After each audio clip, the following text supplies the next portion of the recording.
She walked through the gleaming halls of the World Economic Forum in Davos, listening to the world's elite dissect Venezuela with surgical precision. Failed state, humanitarian crisis, socialist collapse. The diagnosis was unanimous, delivered with the confidence of surgeons who had never set foot in an operating room. But as he absorbed these verdicts, a troubling question crystallized in his mind. What if the collapse everyone described so confidently revealed more about the observers than the observed? This is the Venezuela paradox. The more the world explains Venezuela's failure, the more it exposes its own intellectual limitations. For decades, global analysts have approached this South American nation with a toolkit designed for a different century, wielding theories that collapse under scrutiny, yet persist with religious fervor. The story they tell is not about Venezuela. It is about the dangerous simplicity of how the modern world thinks. The resource curse mythology. When economists speak of Venezuela, they reach for their most cherished explanation, the resource curse. Countries blessed with oil, they argue, are doomed to corruption, authoritarianism, and economic stagnation. It is a theory so elegant in its simplicity that it has become gospel. But observe how selectively this gospel is applied. Norway sits atop one of the world's largest oil reserves. Its sovereign wealth fund exceeds $1 trillion. Its democracy is robust, its institutions transparent, yet no economist calls Norway cursed. The Gulf states have built gleaming metropolises from desert sand, their oil wealth financing everything from world-class airlines to global investment funds. Their resource abundance is called strategic advantage, not curse. The pattern reveals itself with uncomfortable clarity. When white, wealthy nations possess oil, it becomes a blessing to be managed wisely. When darker-skinned, developing nations possess the same resource, it becomes a curse that explains their inevitable failure. The resource curse is not a scientific theory. It is a cognitive frame that allows the developed world to maintain its sense of superiority while explaining away inconvenient contradictions. Consider the deeper absurdity. Venezuela possessed the world's largest proven oil reserves throughout the entire 20th century. If oil automatically cursed nations, why did Venezuela experience decades of democratic stability and relative prosperity before the 1990s? Why was it once known as the Switzerland of South America? The resource curse theory cannot explain Venezuela's previous success any more than it can explain Norway's continued prosperity. The democracy illusion. The Western analysis of Venezuela reveals another profound blind spot: the assumption that democracy equals legitimacy, regardless of outcomes. International observers focus obsessively on electoral procedures while ignoring the substance of governance. They count votes, while populations count empty shelves. This procedural fetishism creates a paradox that Western analysts refuse to acknowledge.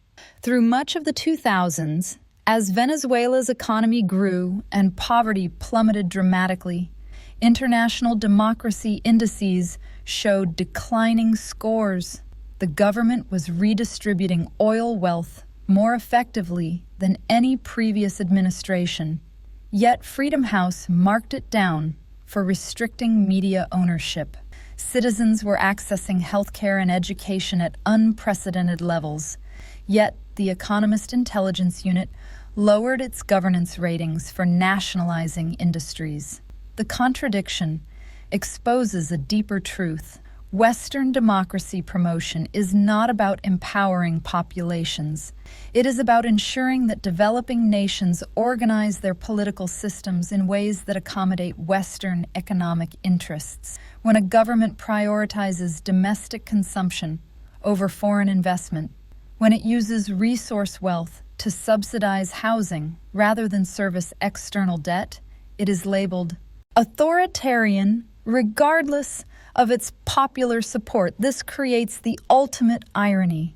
The same Western institutions that lecture Venezuela on democracy spent the 1970s and 1980s supporting brutal military dictatorships across Latin America, provided they maintained free markets. Chile's Pinochet murdered thousands, but received praise for his economic policies. Venezuela's Chavez lifted millions from poverty, but was condemned for price controls. The pattern reveals that Western concerns about democracy are secondary to Western concerns about economic access. The hyperinflation psychology.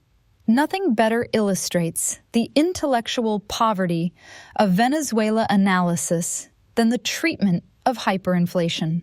Western economists approach the phenomenon like physicists, studying a natural disaster, measuring velocity, calculating trajectories, predicting outcomes.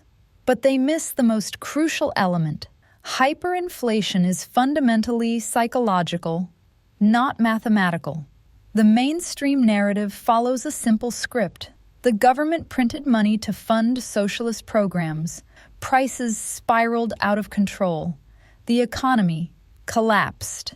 This mechanical explanation satisfies Western audiences because it confirms their assumptions about the dangers of state intervention.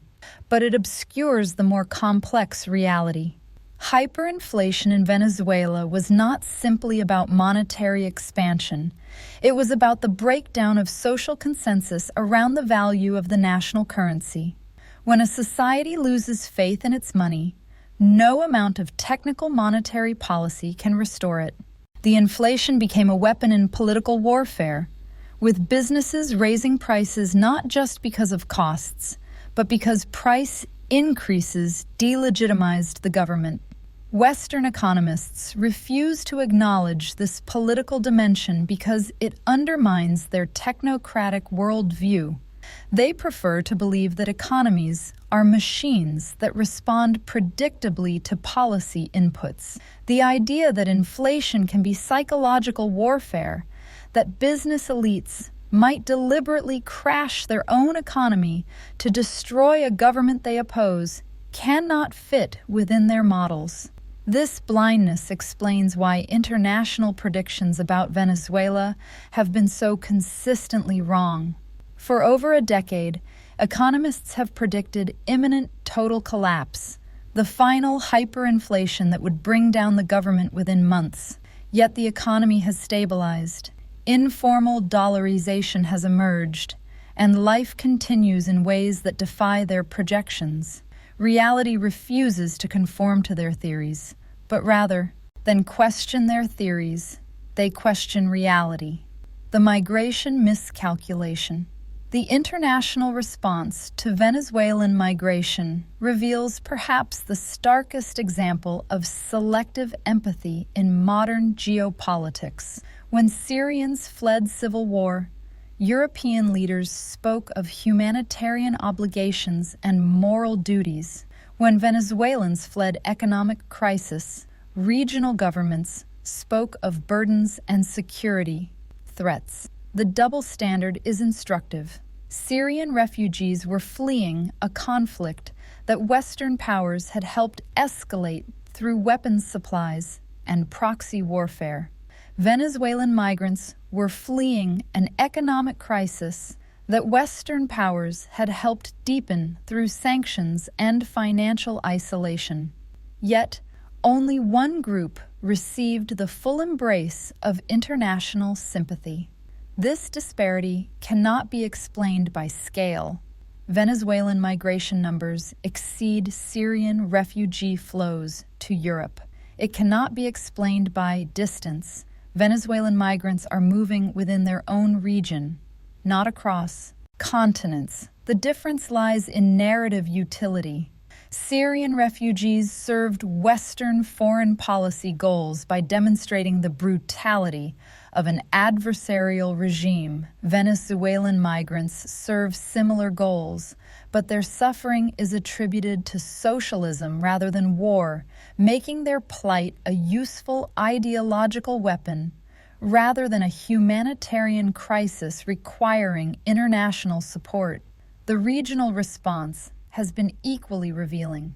Colombia, despite receiving over 2 million Venezuelan migrants, has managed integration more successfully than European nations dealing with far smaller numbers. Latin American societies, with their long experience of economic volatility and cross-border movement, adapted with pragmatic flexibility.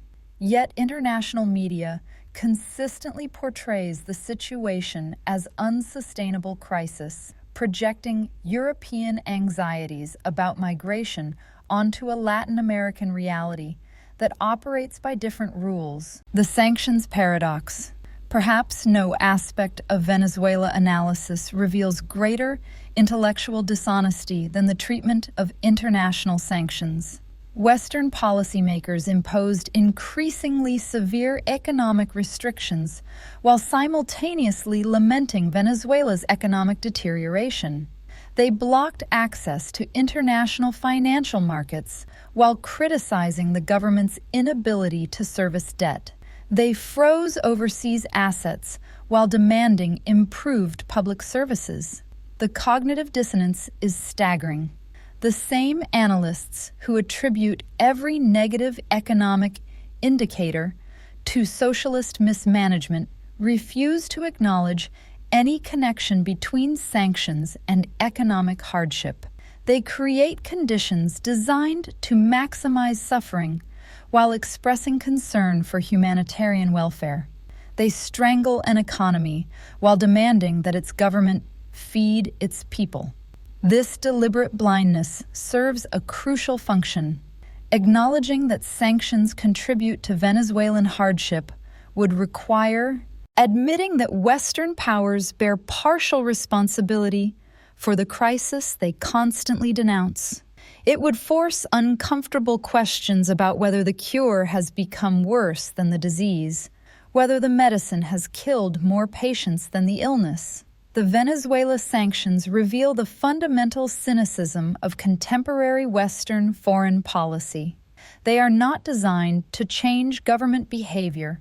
Decades of evidence show that sanctions rarely achieve their stated objectives. They are designed to demonstrate Western power while providing plausible deniability for the suffering they cause.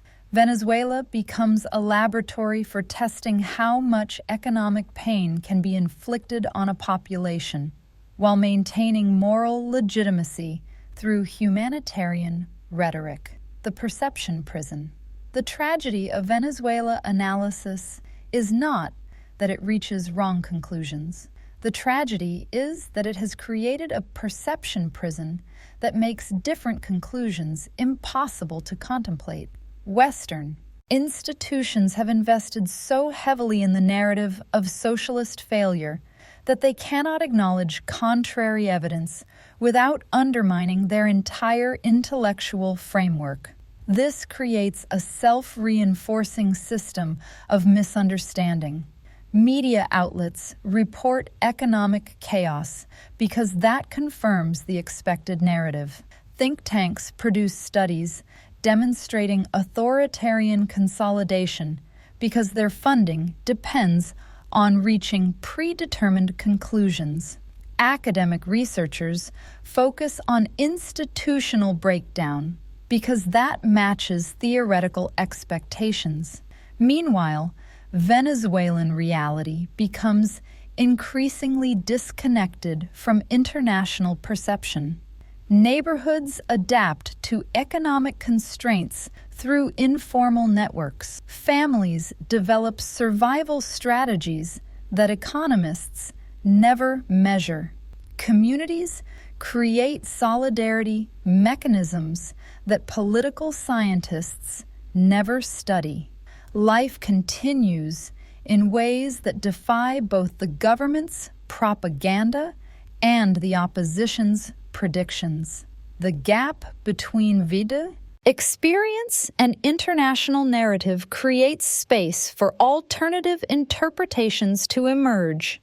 Young Venezuelans who lived through the crisis develop different explanations than those who observed it from abroad. Regional neighbors who managed migration flows understand different dynamics than European policymakers who design sanctions. The disconnect reveals that the problem may not be Venezuela's failure to conform to expectations, but expectations' failure to conform to Venezuela. The deeper effect understanding Venezuela requires recognizing that every analysis reveals as much about the analyzer as the analyzed. When Western institutions diagnose Venezuelan failure, they simultaneously diagnose their own intellectual limitations. When regional powers struggle with Venezuelan migrants, they expose their own institutional capacities. When international observers focus on electoral procedures while ignoring economic outcomes, they reveal their own priorities. This mirror effect explains why Venezuelan analysis has become so polarized and predictable. Each side sees in Venezuela what they need to see to confirm their existing worldview. Socialists see capitalist sabotage. Capitalists see socialist incompetence. Democrats see authoritarian manipulation. Authoritarians see democratic chaos. None see Venezuela. The mirror effect creates the ultimate irony. A country that everyone claims to understand becomes the least understood country in the hemisphere. A crisis that everyone can explain becomes increasingly inexplicable.